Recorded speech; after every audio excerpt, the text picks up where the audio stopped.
Oh hey, welcome to the shop. So in case you didn't know, we're moving the shop 1,233 miles that way. But before we move the shop, I got to finish a couple different projects. And I'm going to make something today that you've probably seen me make something not unlike it before, so let me show you.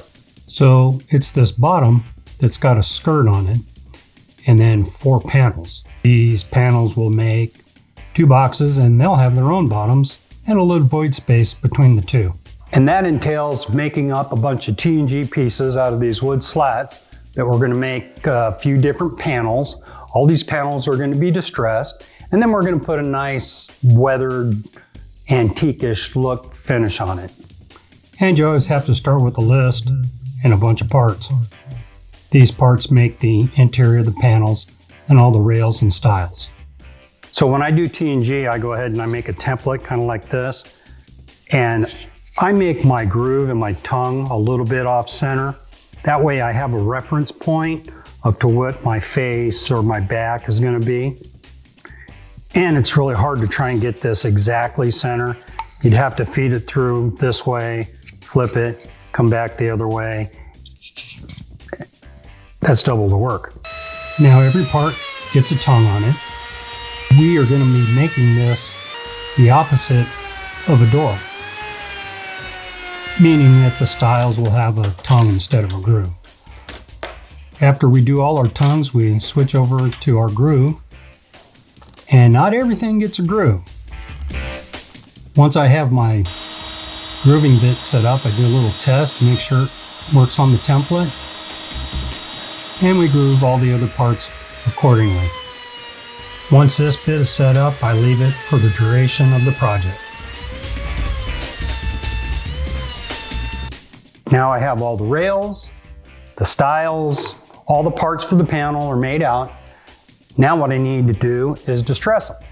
And I'm going to distress them by putting fake wormholes in them, dragging a scraper over them, using a 4-inch disc grinder on them, all kinds of various patterns.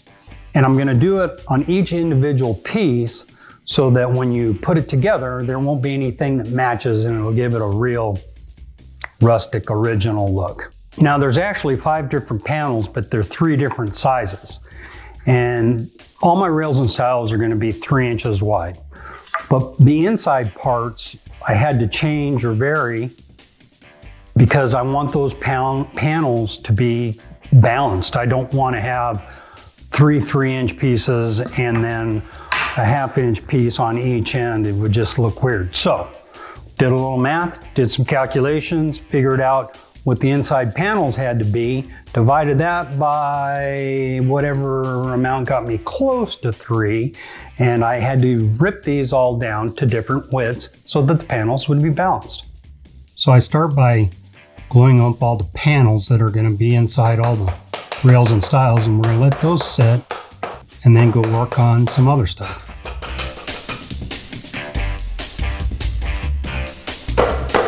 When they're dry, we take them over to the miter saw and cut them to length, and then we rip all the tongues off on the table saw. Take it back over to the router table and put a groove on all 4 sides. This is why I leave the groove bit set up.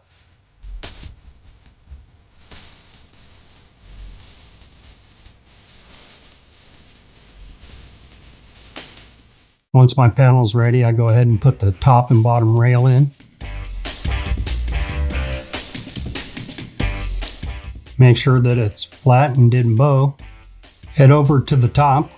In this one, I make a miter joint on the end so that I have long grain all the way around, so that when I put a profile on it, you won't see any end grain. Once the top and bottom rail are dry, we trim it on the miter saw and then take it back over to the table saw and trim it to length and feed it through the groove bit one more time to put a groove in those 2 top and bottom rails. Last part of the process is putting on the stiles, gluing them up, clamping them, let them sit.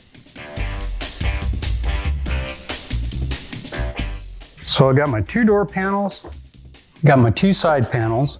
We're going to go ahead and take this onto the miter saw and just cut this little excess off. And then we're gonna take it over the table saw and we're gonna trim the length and we're gonna trim the width and get these to exactly the size we need. Now, once we get this panel to size, we're gonna go ahead and put a miter cut on this here, miter cut on this style. We're gonna make a miter fold connection right here, and that'll be the front style to our cabinet. And here we've got the top, and we're gonna take this off, flip it over, gonna do a build-up underneath so we give the illusion that this thing is actually 1.5 inches thick. Now, remembering that we had that little clip on the bottom, we go ahead and bevel that front panel so it matches the bottom, and it's just part of the design.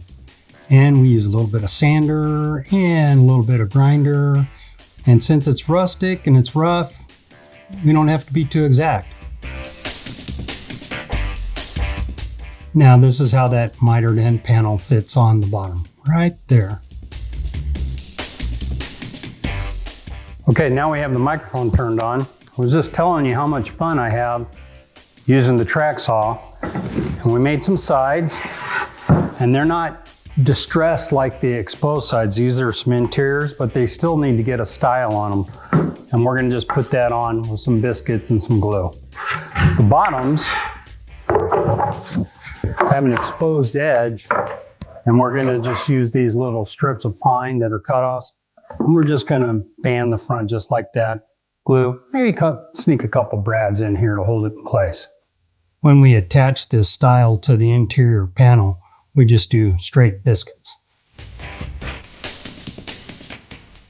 Glue it up and clamp it, let it dry.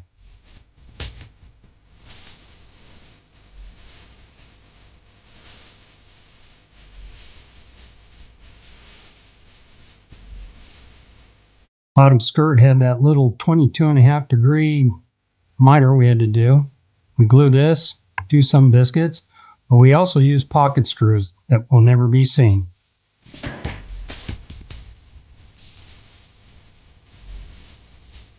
Advantage of Rustic is you can use nails.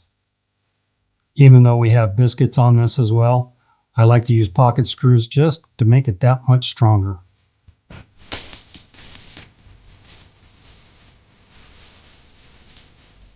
My patented glue spreader and a 22 gauge penner makes a real nice joint.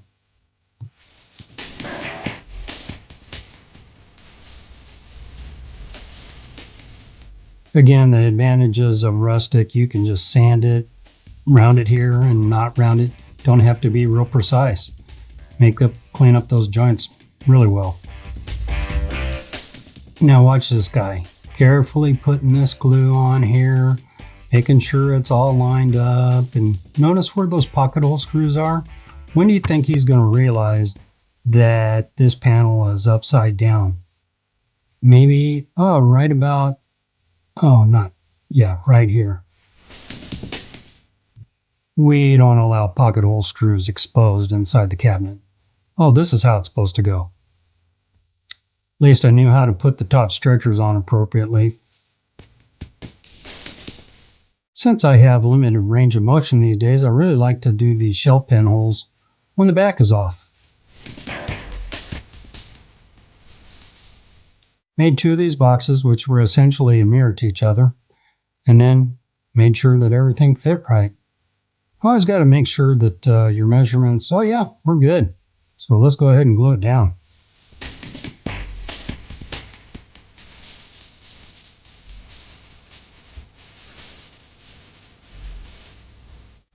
The secret from screwing underneath, make sure you don't go through.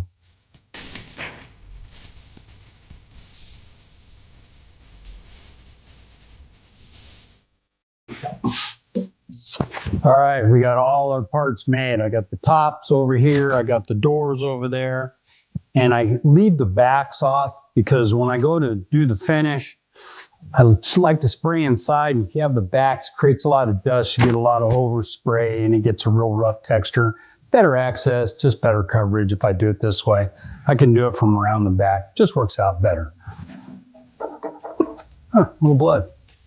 So in addition to this having a roughed up texture and a real rustic look, the finish is kind of unique as well. First part of the finish will be putting on some English chestnut stain, and that'll give this a little color, a little brown depth that we need to it. And then we'll go ahead and spray black all over it. And then we'll wipe that black off to kind of give us a rub through where you can see the highlights of the brown. And then once that's done, we'll go ahead and lightly sand the latex, which is a two-phase kind of a thing. Not only does it help us with the bond of our clear coat that we're going to put on the end, but we get a little bit of additional sand through on it. Since the top is so thick, we don't even have to worry about going up through it with screws. So got these hinges online, and of course they didn't come with screws, so I had to go buy some screws. But we're going to mount these hinges to the doors, then we're going to mount the doors to the cabinet, and then we're going to go deliver it. This is all you're going to see of door installation. I guess I didn't take that video. View of the Rustic top in its new home.